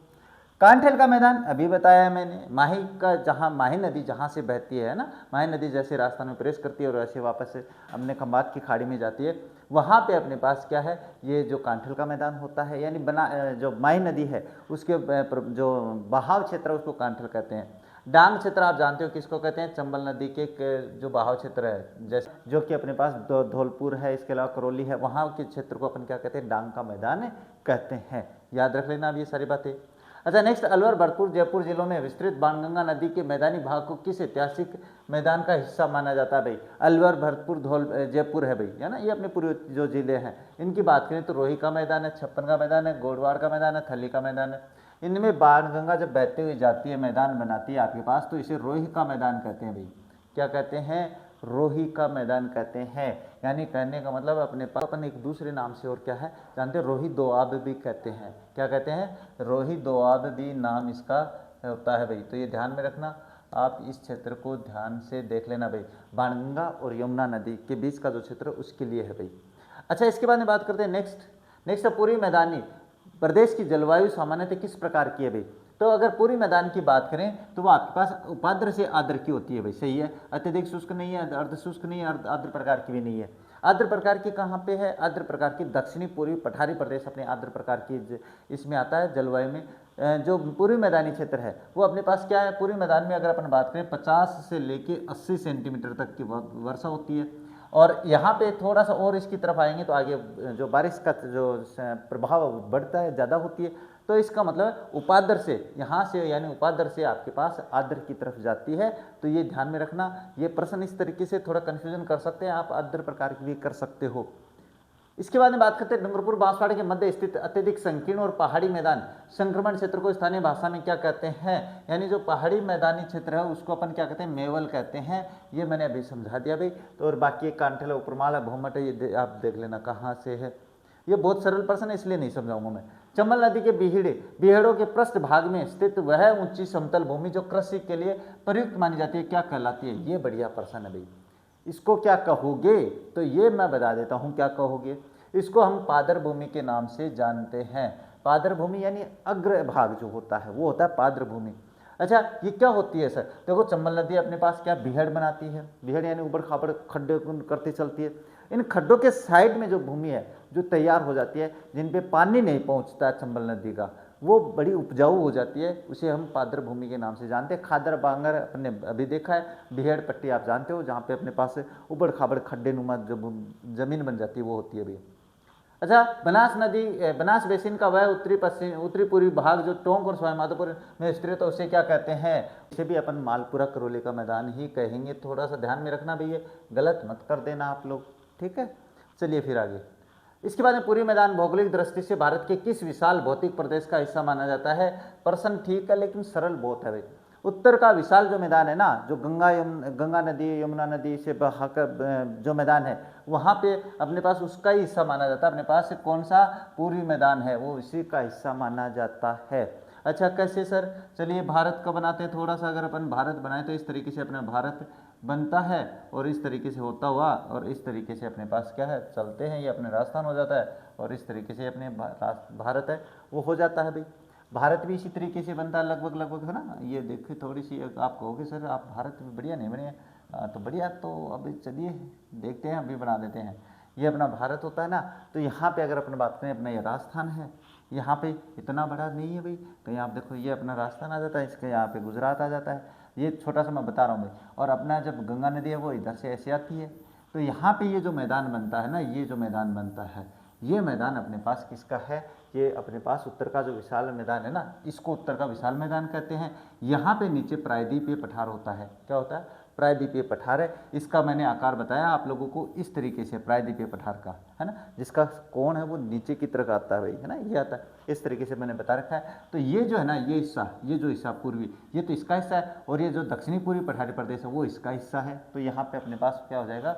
उत्तर का विशाल मैदान हो जाता है। अब देखो व्याख्या बस इतनी करेंगे, ज़्यादा तो अपने ट्यूशन ही नहीं होंगी फिर कंप्लीट। माही बेसिन को अन्य किस नाम से जाना जाता है? जो दक्षिणी राजस्थान का प्रमुख आदिवासी कृषि क्षेत्र है, छप्पन बेसिन के नाम से जानते हैं। तो दोबारा समझाने की आवश्यकता नहीं है। Chambal basin, Luni basin, Sabi basin, ये सारे जानते हो आप लोग। अच्छा, नेक्स्ट क्या है? पूर्वी मैदान में कुओं और नलकूपों द्वारा अत्यधिक सर्वाधिक सिंचाई का मुख्य भूआकृतिक कारण क्या है? यहाँ का भूमिगत जल स्तर अपेक्षाकृत ऊंचा है, जलोढ़ मिट्टी जलोढ़ है, बिल्कुल यही कारण है। इसके अलावा इसमें और समझाने की आवश्यकता भी नहीं है मुझे। अच्छा, नेक्स्ट बात करेंगे भीलवाड़ा जिले के जहाजपुर और टोंक के कुछ भागों में बोली जाने वाली बोली के आधार पर उस मैदानी उच्च भागों को क्या कहते हैं? तो देखो, अगर बात करें भीलवाड़ा क्षेत्र की, तो भीलवाड़ा क्षेत्र में जो क्षेत्र है आपका, है ना, भीलवाड़ा जो है अपने पास बीच में से आता है, जहाँ पे जहाजपुर और टोंक के कुछ भागों में बोली जाने वाली बोली के आधार पर उस मैदान को किस, तो वहाँ पे अपने पास खेराड़ी भाषा बोली जाती है, है ना, खेराड़ी बोली जाती है। तो उसको खेराड़ी प्रदेश, खेराड़ प्रदेश के नाम से जानते हैं। मेवल मैंने समझा दिया, तो दोबारा समझाने की आवश्यकता नहीं है। मालपुरा की बात कर रहे हैं, कांठल जो माही नदी है उसका क्षेत्र है। अच्छा, इसके बाद में बात करें पूर्वी मैदानी भाग राजस्थान का सबसे समृद्ध कृषि क्षेत्र है। बिल्कुल सही बात है भाई। नदियों द्वारा प्रतिवर्ष लाए जाने वाली बांगर के कारण इस क्षेत्र की उर्वरा शक्ति अत्यधिक उच्च बनी रहती है। बिल्कुल सही बात है, कथन और कारण दोनों सही है, और कारण है वो व्याख्या भी सही है भाई। तो ये यहाँ पे ये हो जाएगा, बांगर जो नवीन मृदा लाई जाती है जलोढ़, उसके कारण उपजाऊ है, तो यही कारण बनता है। तो चलिए फिर नेक्स्ट, बाणगंगा और यमुना नदियों के दोआब क्षेत्र के अंतर्गत राजस्थान का कौन सा जिला पूर्वी तटीय मैदानी सीमा का निर्धारण करता है। बाणगंगा और यमुना नदियों की बात करें तो भरतपुर है, जयपुर है, बाड़मेर और उदयपुर है। तो इसमें और कुछ बचा ही नहीं है, पूर्वी जिला भरतपुर बचा है, तो इसमें अपन भरतपुर कर देंगे। बहुत ही सरल प्रश्न रह गया है। इसके बाद में बात करते हैं लद्दाख का पठार, जो भारत का सबसे ऊंचा पठार है, किस प्रकार के पठार का उदाहरण है। अंतः पर्वतीय पठार है। अंतः पर्वतीय पठार मैं बता देता हूँ लद्दाख कहाँ पे है। ये तटीय कौन सा होता है, जो समुद्र तट के होता है, तो यहाँ पे कोई तट नहीं लगता। ज्वालामुखी लावा पठार भी नहीं है और जलोढ़ पठार भी नहीं है। अच्छा, ये कौन सा है फिर, ये अंतः पर्वतीय पठार क्या होता है, दो पर्वतों के बीच का जो पठार होता है। तो इसके उत्तर की बात करें ना, जैसे अपने पास ये भारत है, यहाँ पे भारत है, तो ये भारत में लद्दाख यहाँ पे इस क्षेत्र में है ना। चलिए थोड़ा बढ़िया बना देते हैं, नहीं तो मैं एक बार इसी तरीके से। तो इस क्षेत्र में आपके पास क्या है, जो अपना लद्दाख क्षेत्र वो यहाँ पे आता है, यहाँ पे आता है। तो यहाँ इस तरफ, इसके उत्तर की बात करें इस तरफ, है ना, तो इस तरफ आपके पास कराकोरम क्या है, कराकोरम चोटी यानी कराकोरम पर्वत है। ये जो हिमालय के क्षेत्र भाग है ना, हिमालय का जो हिस्सा। इसके दक्षिण की तरफ बात करें तो जास्कर पर्वत है भाई, है ना, जास्कर पर्वत श्रेणियां हैं, जास्कर पर्वत श्रेणियां। तो इसके दोनों तरफ अपने पास क्या पर्वत श्रेणियां हैं, इस कारण से इसको अंतः पर्वतीय पठार कहा जाता है। ये दोनों के बीच में है भाई अपने पास, तो इसीलिए इसको क्या कहेंगे, अंतः पर्वतीय पठार कहेंगे। अच्छा, नेक्स्ट बात करें, काठियावाड़ का पठार भारत के किस राज्य का भौतिक हिस्सा है। तो आप जानते हो भाई, काठियावाड़ आपके पास ये कहाँ पे है, गुजरात में है। अच्छा, अपने महाराष्ट्र की बात करते हैं सर, यहाँ पे कौन से है, तो यहाँ पे अपने पास दक्कन का पठार है, इसके अलावा कोंकण है, इसके अलावा बात करें तो सह्याद्री है ना, सह्याद्री सह्याद्री भैया, सह्याद्री लिख देता हूँ मैं, सह्याद्री आप देख लेना भाई, सह्याद्री पर्वत श्रेणियाँ भी यहीं पे है, पर्वत श्रेणियाँ, ये आपको बताने की आवश्यकता है, ये यहाँ पे देख लेना भाई। अपने पास राजस्थान की बात करें तो राजस्थान में जैसे अरावली पर्वत श्रृंखला है, इसके अलावा अपने पास दक्षिणी पूर्वी पठारी प्रदेश है, रेगिस्तानी प्रदेश है। मध्य प्रदेश की बात करें तो इसमें अपने पास जैसे मालवा का पठार आ जाता है, मालवा का पठार हो जाता है, रीवा पन्ना है ना, रीवा पन्ना पठार है वो यहीं पे आ जाता है। इसके अलावा बुंदेलखंड पठार जो है ना वो भी यहीं पे आता है, बुंदेलखंड जो पठार है वो भी आपके मध्य प्रदेश में आता है। तो ये बात याद रखने वाली हो जाती है। अच्छा, इसके बाद में बात करते हैं नेक्स्ट क्या दिया, प्रायद्वीपीय भारत की नदियां डेल्टा की अपेक्षा एस्तुआरी यानी ज्वारनदमुख का निर्माण पश्चिमी तट पर करती है भाई, बिल्कुल सही बात है। अभी बात करते हैं, पश्चिमी घाट अत्यंत तीव्र ढाल वाला और कठोर चट्टानों से बना है, जिससे नदियां तीव्र वेग से बहती है और गाद का जमाव नहीं होता है। ये दोनों सही है भाई। अब ये मैं बता देता हूँ, एस्तुआरी क्या होता है भाई, एस्तुआरी वो स्थान होता है जहाँ पे अपने पास क्या है, जो समुद्र नदियाँ जाती है, नदियाँ जाकर समुद्र में जहाँ पे मिलती है, वहाँ पे क्या होता है कि ज्वारनदमुख का मतलब क्या होता है, जहाँ पे ज्वार और भाटा होता है। तो ज्वार के समय पानी नीचे समुद्र में गहराई तक जाता है और भाटे के समय वो वापस आता है। तो वहाँ पे अपने पास क्या है, ये निर्माण करती है भाई, प्रायद्वीपीय पठार की नदियाँ करती है, बिल्कुल ऐसा करती है। इसका कारण क्या, पश्चिमी घाट है वो तीव्र ढाल वाला है, इसलिए वहाँ से जो नदियाँ निकलती है वो तेज गति से बहती है, और जो चीज़ तेज गति से बहेगी, सीधी सी बात है, वो जाके समुद्र में ऐसे कैसे टकराएगी। वहाँ पे अपने पास वो मिट्टी है वो ले जाकर इकट्ठा नहीं करती है। सामान्यतः नदी क्या करती है, समुद्र के किनारे मिट्टी का निर्माण कर लेती है, कारण क्या, वहाँ पे डेल्टा का निर्माण होता है सामान्यतः नदियों में। लेकिन इस तरह की जो अपने पास प्रायद्वीपीय पठार से निकलती है और जो पश्चिमी घाट का ढाल है, इसके कारण वहाँ पे मिट्टी जमा नहीं होती, तो डेल्टा का निर्माण नहीं होगा, और अपने पास सीधा क्या है, ये अपने पास समुद्र में जाकर मिल जाती है, और वहाँ पे अपने पास जो समुद्र का पानी यानी खारा पानी और मीठा पानी जहाँ पे मिलता है, वहाँ पे एस्तुआरी यानी जो ज्वारनदमुख है, इसमें क्या होता है कि जब ज्वार का समय होता है तो नदी का पानी सीधे समुद्र में, क्योंकि ज्वार के समय पानी अंदर जाता है और भाटे के समय बाहर आता है। तो ये थोड़ी सी बात ध्यान में रखने वाली है। वैसे तो कथन और कारण दोनों सही हो जाते हैं। तो प्रश्न थोड़ा सा गहराई वाला आ गया ये तो। नेक्स्ट बात करें, छोटा नागपुर पठार से निकलने वाली कौन सी नदी हुगली नदी की सहायक नदी है, जिसे बंगाल का शोक कहते हैं। तो ये तो सीधी सी बात है, दामोदर नदी है, जिसको हम क्या कहते हैं, बंगाल का शोक कहते हैं। ये अपने पास छोटा नागपुर पठार से निकलती है और सीधे जाकर हुगली नदी में मिलती है, और दोनों नदियाँ जब अपने पास पश्चिम बंगाल में पहुँचती है तो वहाँ पर बाढ़ की स्थिति बन जाती है, इसलिए बंगाल का शोक कहते हैं। सुवर्ण रेखा की बात करें तो ये भी आपके पास छोटा नागपुर पठार से निकलती है, लेकिन ये वहाँ से निकलकर सीधे आपके पास कहाँ है, समुद्र में चली, सॉरी बंगाल की खाड़ी में गिर जाती है। ये सीधे कहाँ जाती है, ये बंगाल की खाड़ी में जाती है, बंगाल की खाड़ी। याद रखना भाई ये जो बात मैं बता रहा हूँ। अच्छा, कोसी नदी को अपन कहाँ बिहार का शोक कहते हैं भाई, किसका शोक कहते हैं, बिहार का शोक कहते हैं, बिहार का शोक। अच्छा, इसके बारे में थोड़ी सी बात करें तो कहाँ से आती है भाई, ये इसका उद्गम है वो आपके पास नेपाल हिमालय से होता है। कहाँ से होता है भाई, नेपाल हिमालय से होता है, तो ये ध्यान में रखना, और ये बिहार में आ जाती है। इसकी बात करें तो ये आपके पास क्या है, मध्य प्रदेश यानी एमपी से निकलती है और अपने पास उड़ीसा में जाती है। कहाँ जाती है भाई, उड़ीसा में जाती है, उड़ीसा का शोक भी कहते हैं इसको, ये ध्यान में रख लेना भाई। तो ये सारी बातें आ गई होंगी समझ में, तो चलिए फिर आगे। इसके बाद में बात करते हैं मेकाल पठार छत्तीसगढ़ की अमरकंटक चोटी से किन दो विपरीत दिशाओं में बहने वाली नदियों का उद्गम स्थल है भाई।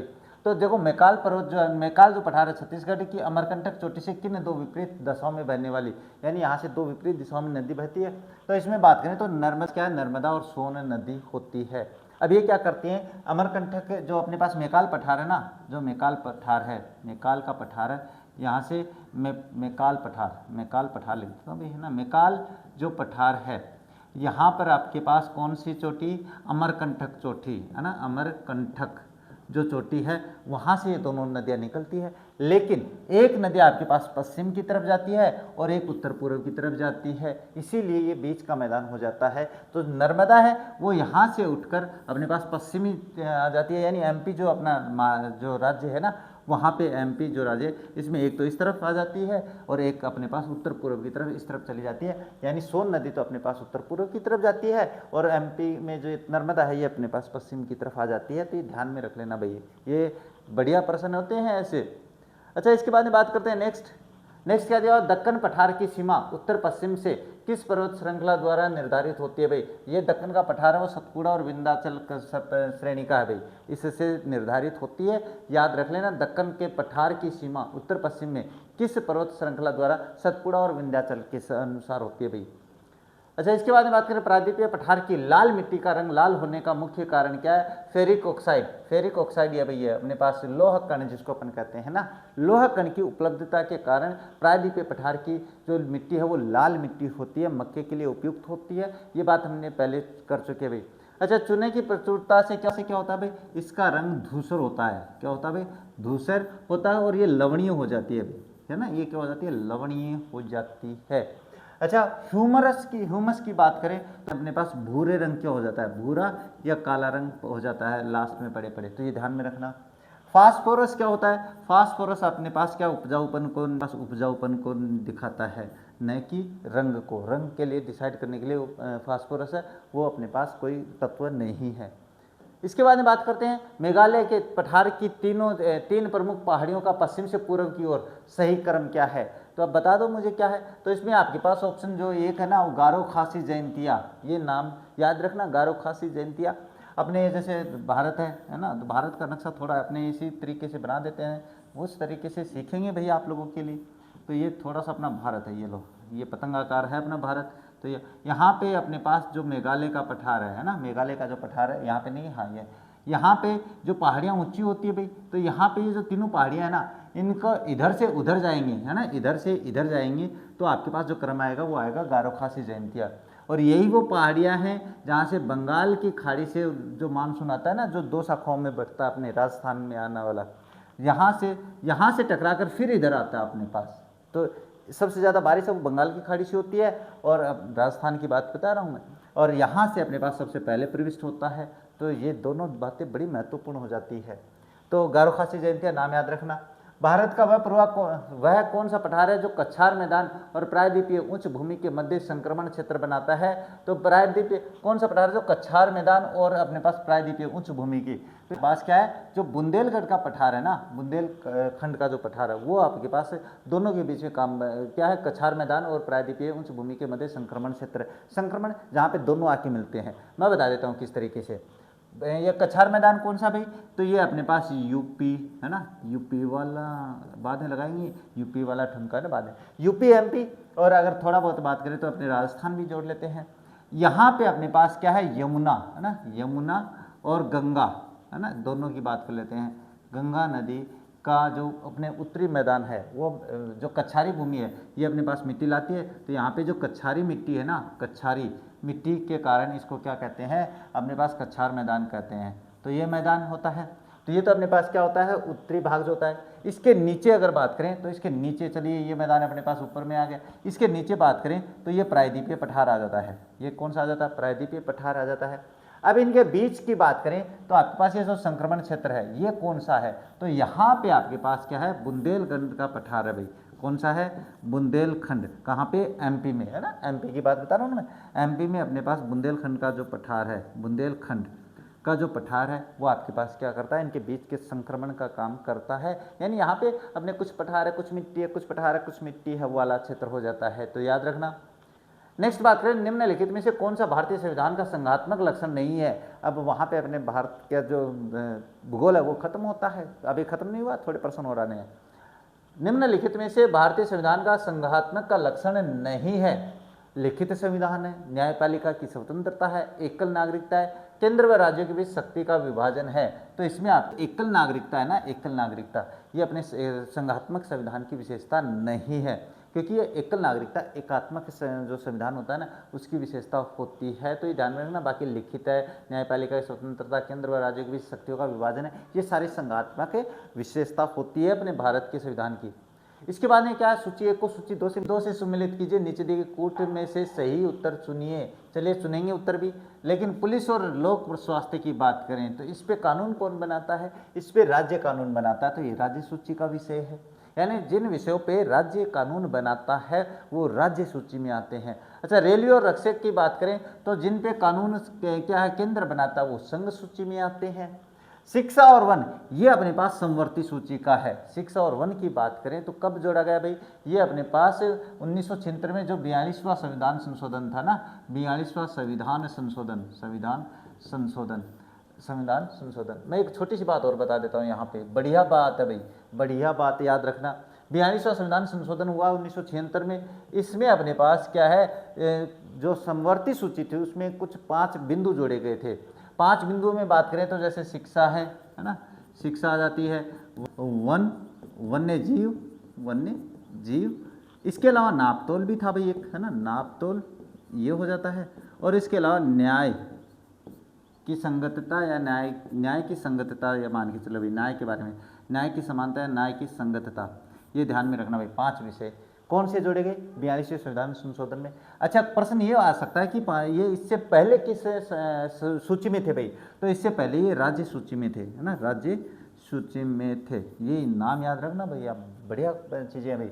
तो यहाँ पे शिक्षा है वो अपने समवर्ती सूची में, साइबर है ये अपने पास अवशिष्ट शक्तियाँ होती है, जो ना तो राज्य अपने पास क्या है, अवशिष्ट सूचियों में वो आती है जिन पे राज्य कानून नहीं बना सकता है ना, और अपने पास उनको अलग ही कैटेगरी में रखा गया है, ना तो समवर्ती में, ना संघ सूची में, ना तो अपने, यानी इन तीनों सूचियों के अलावा जो है ना कानून, उन पे अवशिष्ट शक्तियाँ होती है, और अवशिष्ट शक्तियों पे यानी केवल केंद्र कानून बना सकती है। मुख्य बात ये थी, ये याद रख लेना, उनको भी देख लेना आप लोग।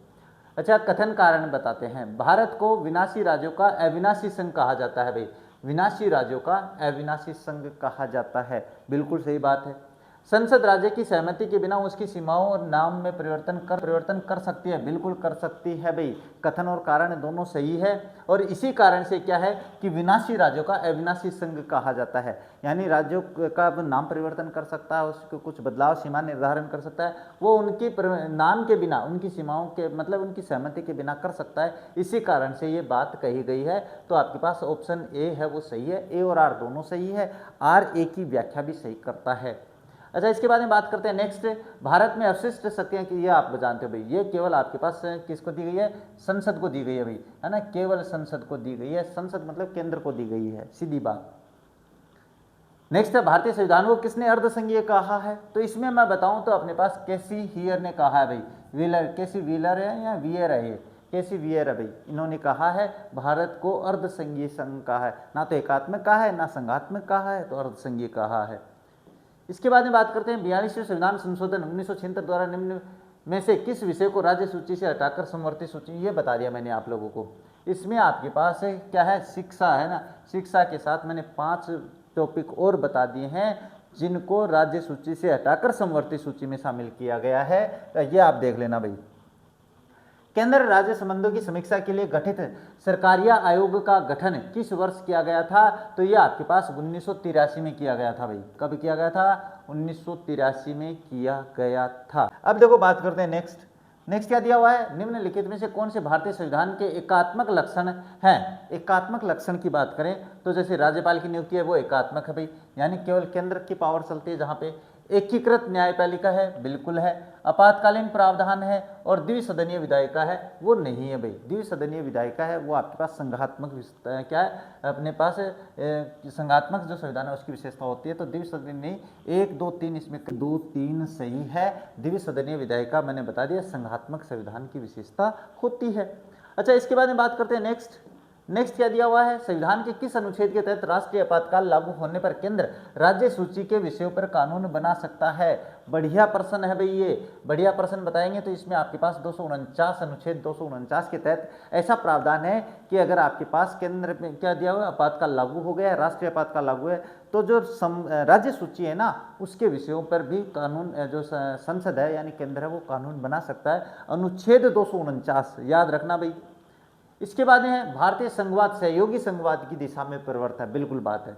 जीएसटी परिषद और न्याय नीति आयोग केंद्र और राज्यों के बीच सहयोगात्मक ढांचे को मजबूत करते हैं, इसी कारण से ये अपने पास दिशा की ओर परिवर्तन है। अगर ये सही तरीके से अपने सहयोगात्मक ढांचा नहीं हो तो संघवाद और सहयोगी संघवाद नहीं पहुंच सकता। ए और आर दोनों सही है। जो आर है वो ए की व्याख्या सही करता है। तो चलिए आगे। नेक्स्ट है अंतरराज्यीय परिषद का गठन संविधान के किस अनुच्छेद के अंतर्गत आता है? अनुच्छेद 263 है, अनुच्छेद 280 है, अनुच्छेद 312 के तहत आता है भाई।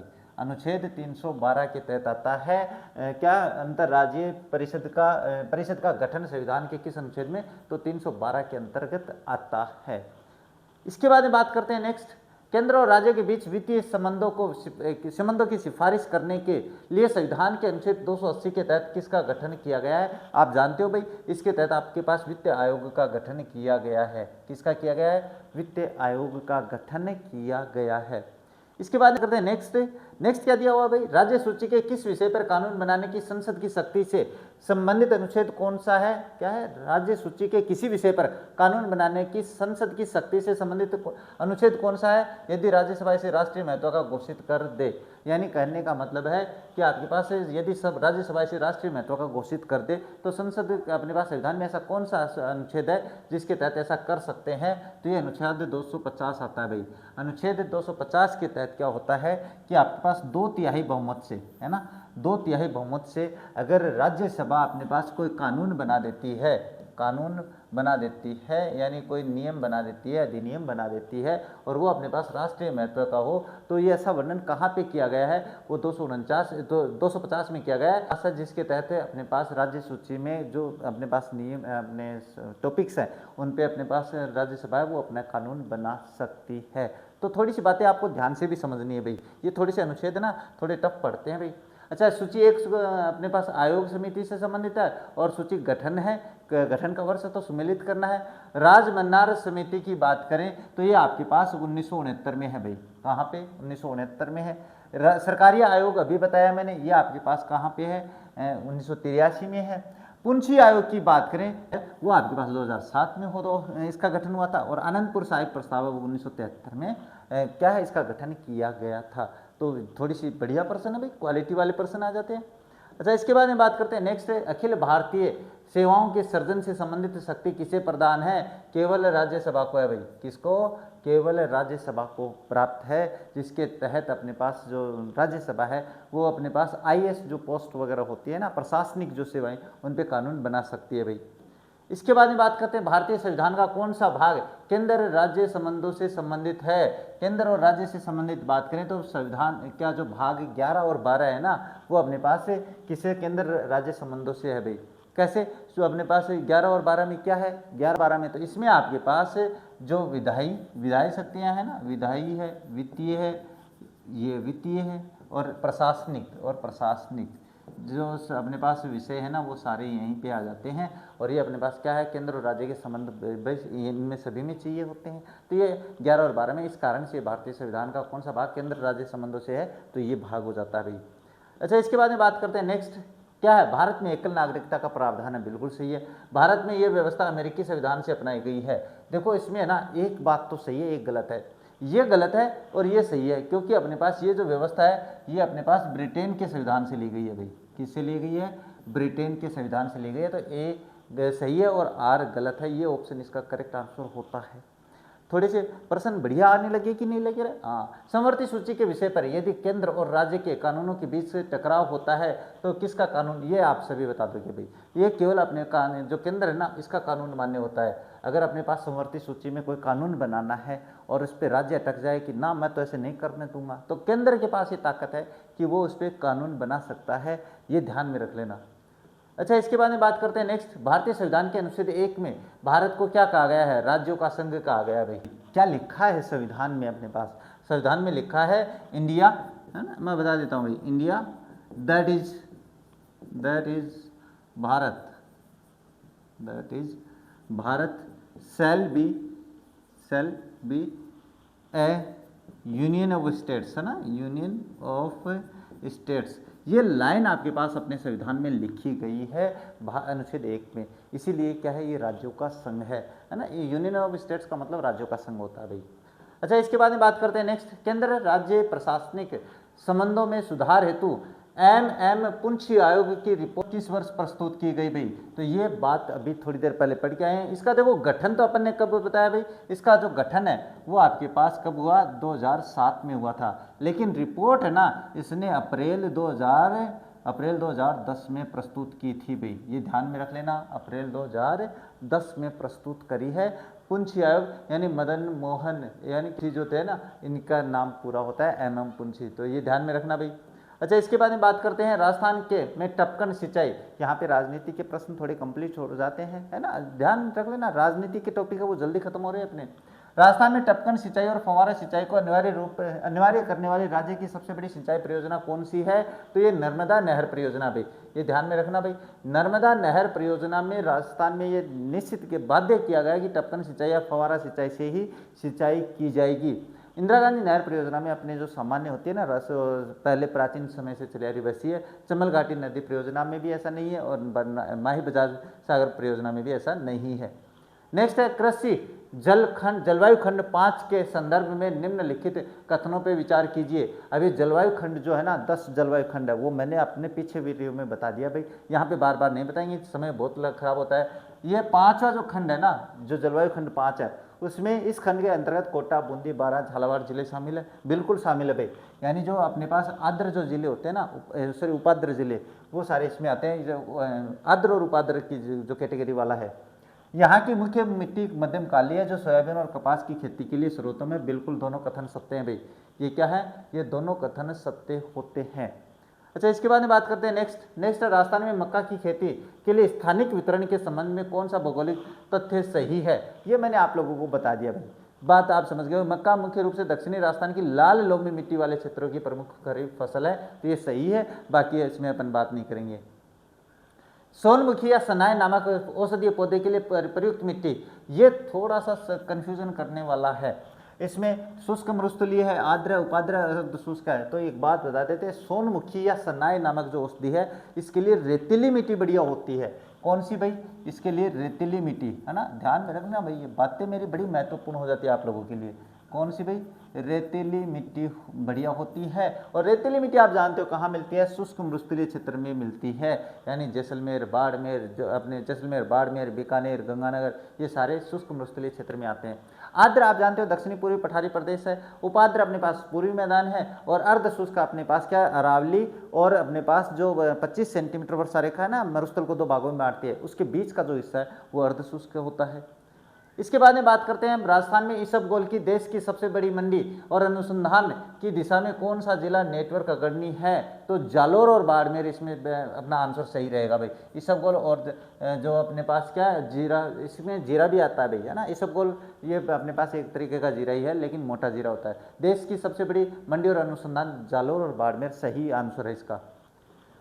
इसके बाद में राजस्थान में कृषि वानिकी के तहत मरुस्थलीय क्षेत्रों में नाइट्रोजन स्थिरीकरण के लिए कौन सा पेड़ क्या है सबसे महत्वपूर्ण माना जाता है भाई? बढ़िया प्रश्न है। नाइट्रोजन स्थिरीकरण के लिए खेजड़ी वृक्ष है ना, वो सबसे बेटर होता है। रोहिड़ा, बबूल, सफेदा नहीं होता भाई। इसके बाद में बात करें centre of excellence date farm, है कौन सा है, centre of excellence date farm Rajasthan में कहाँ स्थापित किया गया, जहाँ टिश्यू कल्चर प्रकृति से तकनीक से पौधे तैयार किए जाते हैं। तो इस ये कौन सा है भाई, ये आपके पास मैं बता देता हूँ, तो ये खजूर उत्कृष्टता केंद्र है भाई, खजूर उत्कृष्टता केंद्र है, उत्कृष्टता केंद्र। अब आप समझ गए होंगे कहाँ पे बनाया गया है। मैंने इंग्लिश में नाम लिख दिया तो थोड़ा सा घबरा गए होंगे, लेकिन घबराना नहीं है। ये अपने पास सगरा भोज का कहाँ पे है भाई, ये भी आपके पास जैसलमेर में है। कहाँ पे है भाई, ये जैसलमेर में है, ये आपके पास जैसलमेर में होता है, तो नाम याद रखना भाई। नांदा कहाँ पे, नांदा आपके पास कोटा में है भाई, नांदा कहाँ पे है, ये कोटा में है। और कोटा में आपके पास कौन सा उत्कृष्टता केंद्र चल रहा है, इसमें अगर मैं बात करूं तो जो खटाई वाले फल हैं, है ना, जो खट्टेदार खट्टादार लिख रहा हूं मैं भी, बताओ, खट्टेदार जो फल है ना, जिसमें अपने पास संतरा है, संतरा आ जाता है, यानी साइट्रस जो फल होते हैं ना, साइट्रस फल, इनके बारे में उत्कृष्टता केंद्र स्थापित किए जा रहे हैं। अपने देवड़ावास कहाँ पे है, ये टोंक में है। ये कहाँ पे भाई, ये टोंक में है। यहाँ पे अपने पास अमरूद जो उत्कृष्टता केंद्र है ना, अमरूद उत्कृष्टता केंद्र स्थापित किए जा रहे हैं। अमरूद उत्कृष्टता लिखूं क्या, चलिए लिख देता हूँ, उत्कृष्टता केंद्र स्थापित किए जा रहे हैं। और सेवर कहाँ पे, ये अपने पास भरतपुर में, भरतपुर में इसमें आप जानते हो भाई क्या, अपने पास जो सरसों अनुसंधान केंद्र है वो यहीं पे लगाया गया, सेवर भरतपुर में। तो ये हो जाता है भाई। इसके बाद में बात करते हैं नेक्स्ट है राजस्थान में राष्ट्रीय बागवानी मिशन के अंतर्गत कितने जिलों को शामिल करने के फलों और मसालों के उत्पादन को आधुनिक बनाया गया है। तो इसमें 24 जिले शामिल है भाई। कितने जिले शामिल हैं, 24 जिले शामिल किए गए हैं। अच्छा, इसके बाद में बात करें नेक्स्ट राजस्थान के खनिज वर्गीकरण के संबंध में निम्नलिखित भूवैज्ञानिक बेल्ट्स पर विचार कीजिए। अभी करते हैं। देखो, सिंघाड़ा, खेतड़ी सिंघाड़ा तांबा बेल्ट झुंझुनू नीमका थाना जिलों में विस्तृत है, सही बात है। जामर खोटड़ा कहाँ रॉक फास्फेट बेल्ट उदयपुर जिले में स्थित है, जो प्री कैम्ब्रियन चट्टानों का हिस्सा, बिल्कुल सही है। Makrana belt, marble belt Nagaur Didwana Kuchaman belt में स्थित है, ये सारे की कमी पाई जाती है, बिल्कुल सही कथन है भाई। डोलोमाइट की कमी के कारण ही अपने पास जो मार्बल है वो उच्च क्वालिटी का होता है, तो इसमें 1 2 3 कथन है, तीनों सत्य हो जाते हैं। अच्छा, इसके बाद बात करते हैं नेक्स्ट है जस्ता शीशा के सह उत्पाद के रूप में निकलने वाली चांदी के शोधन के लिए चंदेरिया लेड जिंक स्मेल्टर कहाँ स्थापित किया गया है। तो ये आपके पास चित्तौड़गढ़ में स्थित है। कौन सा, चंदेरिया लेड जिंक स्मेल्टर है वो स्थापित किया गया है चित्तौड़ में। अच्छा, इसके बाद में बात करते हैं नेक्स्ट राजस्थान में वोलस्टोनाइट खनिज का क्या महत्व है, औद्योगिक महत्व है। सिरेमिक, प्लास्टिक और पेंट उद्योग में एक ईंधन खनिज के रूप में बिजली बनती है, नहीं, गलत बात है ये तो। इसका उपयोग कांच के आभूषण बनाने में भी नहीं होता है भाई, लोहे का नहीं। इसमें आपके पास सिरेमिक, प्लास्टिक और पेंट उद्योग में वोलस्टोनाइट का प्रयोग है वो किया जाता है। अच्छा, इसके बाद में बात करते हैं नेक्स्ट, राजस्थान में फ्लोराइट या फ्लेक्सपार के भंडार कहाँ पाए जाते हैं, जिसका मुख्य उपयोग क्या है भाई। तो मांडव की पाल डूंगरपुर में धातुक्रम उद्योग में इसका प्रयोग किया जाता है भाई, ये पहला ही ऑप्शन सही है, मांडव की पाल डूंगरपुर, ये ध्यान में रखना भाई। अच्छा, इसके बाद में बात करते हैं नेक्स्ट, राजस्थान में लोहा अयस्क के भंडारों के संबंध में निम्नलिखित में से कौन सा खनन क्षेत्र जयपुर संभाग से बाहर स्थित है। नाथरा की पाल, थुर उंडेर, उदयपुर। अच्छा, ये तो जयपुर से बाहर, जयपुर संभाग से, तो ये जयपुर संभाग में है ही नहीं भाई। नीचे वाले जैसे मोरजा, बनोला, चौमू जयपुर है, दौसा अपने यहाँ जयपुर में, डाबला सिंगाना जयपुर में, तो ये नाथरा की पाल है, इसमें उदयपुर पहले से लिखा हुआ है, तो ये प्रश्न थोड़ा हो जाता है भाई, कोई बात नहीं है। राजस्थान में जास्पर और गार्नेट से संबंध में क्या सत्य है। दोनों अर्ध बहुमूल्य रत्न के उत्पादन पर राज्य का एकाधिकार है। दोनों ही लोहे के मुख्य, इसका नहीं, इसमें पहला ही आ जाएगा। ये बहुत सरल प्रश्न है भैया ना, अर्थशास्त्र के हैं तो कोई बात नहीं है। दोनों अर्ध बहुमूल्य रत्न के उत्पादन पर राज्य का एकाधिकार है, ये दोनों बातें ये सही है भाई। राजस्थान के बाड़मेर जिले में स्थित गुड्डामलानी क्षेत्र हाल ही में किस नए प्राकृतिक संसाधन की खोज के कारण राष्ट्रीय मीडिया में चर्चा का विषय रहा। कच्चे तेल के नए गहरे ब्लॉक्स मिले हैं भाई, वहाँ पे क्या मिले हैं, कच्चे तेल के नए गहरे ब्लॉक्स हैं, उनकी खोज की गई है, तो ये इसी कारण से भाई। राजस्थान में यूरेनियम के खनन के लिए रोहिल सीकर के बाद किस नए क्षेत्र में भारी निक्षेपों की पुष्टि भूवैज्ञानिक सर्वेक्षण द्वारा की गई है। तो उमरा, उदयपुर और जहाजपुर बेल्ट भीलवाड़ा है, सम है, लोनकरण नहीं, ये पहला ही है भाई। उमरा, उदयपुर और जहाजपुर बेल्ट भीलवाड़ा, यहाँ पे अपने पास यूरेनियम के नए भंडार खोजे गए हैं, याद रख लेना भैया, बढ़िया प्रश्न है ये।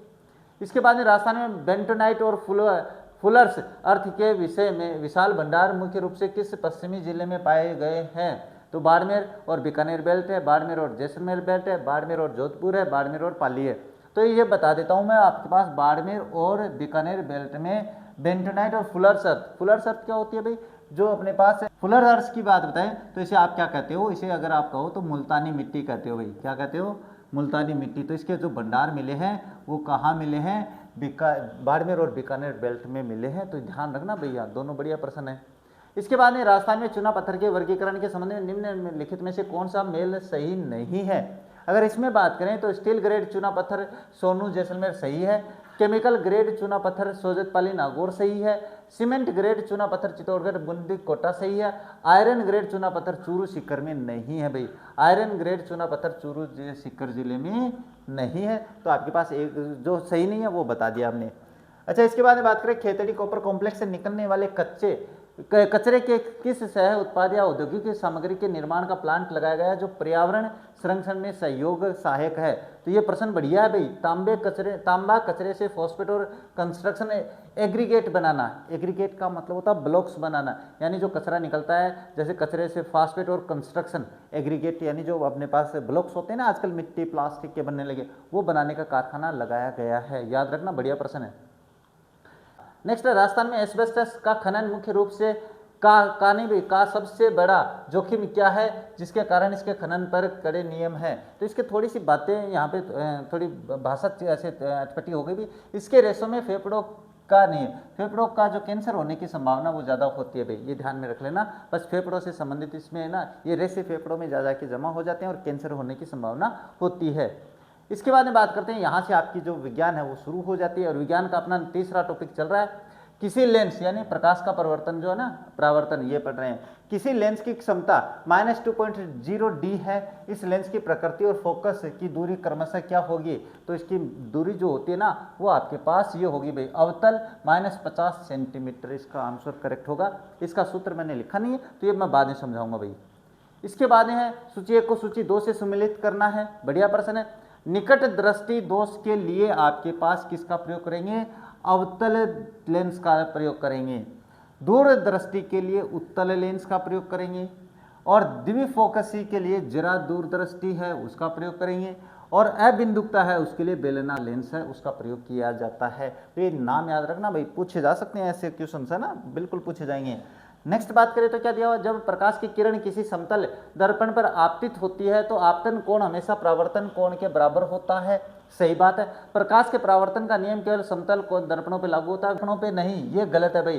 कहने का मतलब प्रकाश के परावर्तन का नियम ये कहता है कि वो अपने पास सभी दर्पणों पे लागू होता है, ऐसे नहीं कि वक्रित और गोले दर्पणों पे लागू नहीं होता है। तो इसमें ए सही है और आर गलत है, ए सही और आर गलत ये हो जाता है। बढ़िया शानदार आया कि नहीं प्रश्न। इसके बाद में है श्वेत प्रकाश जब किसी कांच के प्रिज्म से गुजरता है तो वह अपने 7 अवयवी रंगों में विभक्त हो जाता है। स्पेक्ट्रम में मध्यवर्ती रंग किस प्रकार का माना जाएगा, वो बिल्कुल हरा माना जाएगा। प्रश्न को ध्यान से समझ लेना भाई। इसके बाद में बात करते हैं नेक्स्ट, लेंस के संदर्भ में निम्नलिखित कथनों में से सत्य कथन चुनिए।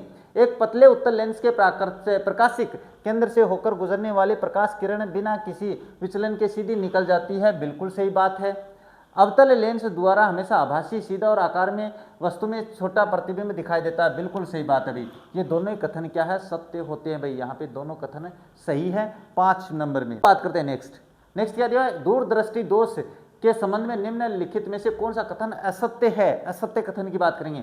पीड़ित व्यक्ति को दूर की वस्तुएं स्पष्ट दिखाई देती है, बिल्कुल। दूरदृष्टि दोष में दूर की वस्तुएं दिखाई देती है, निकट की साफ नहीं दिखाई देती है। और इसके बाद अभिनेत्र लेंस की फोकस दूरी बहुत ही अधिक हो जाती है, बिल्कुल सही बात है। वस्तु का प्रतिबिंब रेटिना के पीछे बनता है, बिल्कुल सही बात है। इसके निवारण क्षमता वाले अवतल लेंस का प्रयोग किया जाता है, नहीं किया जाता भाई।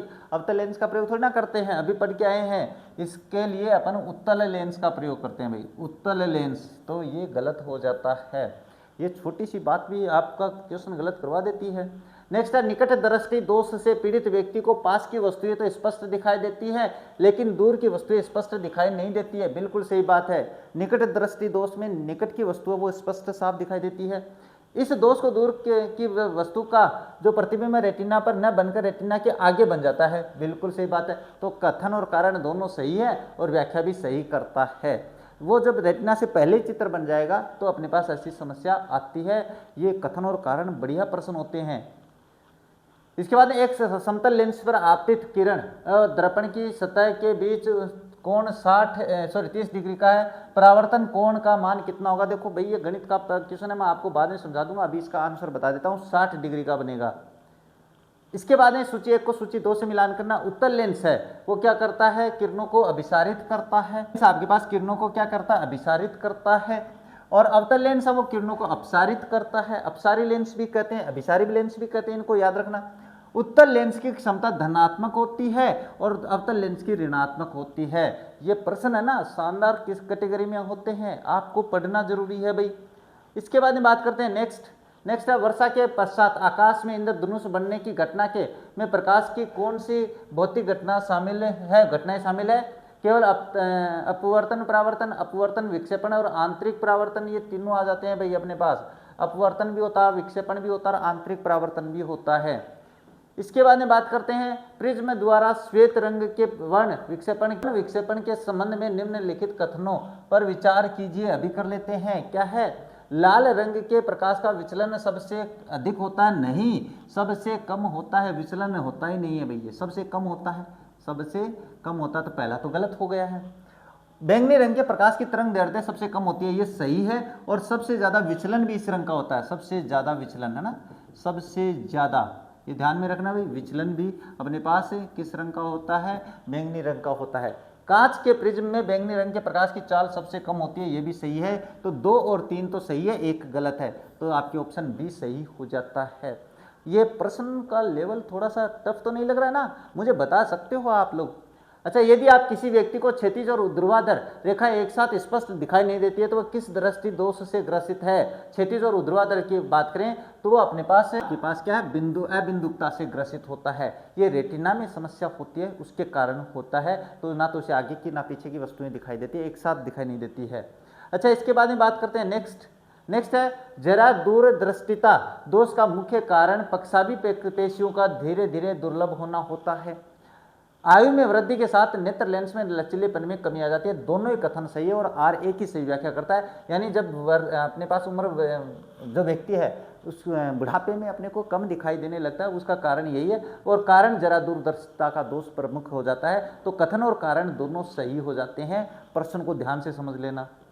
इसके बाद बात करते हैं वाहनों के पीछे का दृश्य देखने के लिए पार्श्वल दर्पण के रूप में उत्तल लेंस का उपयोग क्यों किया जाता है। यह हमेशा सीधा और उल्टा प्रतिबिंब बनाता है।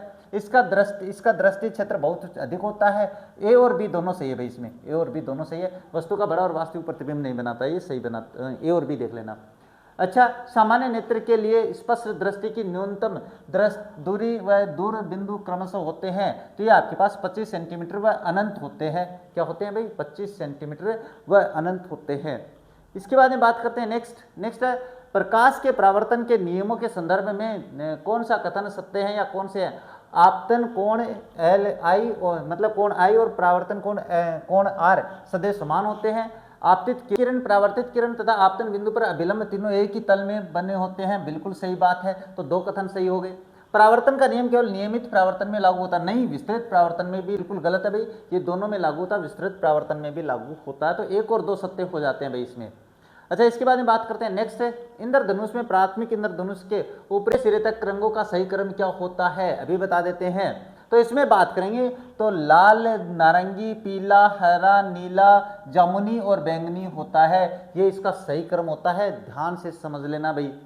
अच्छा, इसके बाद में बात करते हैं नेक्स्ट समतल दर्पण द्वारा बने प्रतिबिंब की निम्नलिखित में से कौन कौन सी विशेषताएं सही हैं। आभासी सीधा होता है, पार्श्व परिवर्तित होता है, वस्तु के आकार के बराबर होता है, दर्पण के पीछे उतनी दूरी पर जितना वस्तु पीछे सामने होती है। बिल्कुल ये सारी विशेषताएं सही है भाई इसकी, ये ध्यान में रखना, बढ़िया प्रश्न होता है ये।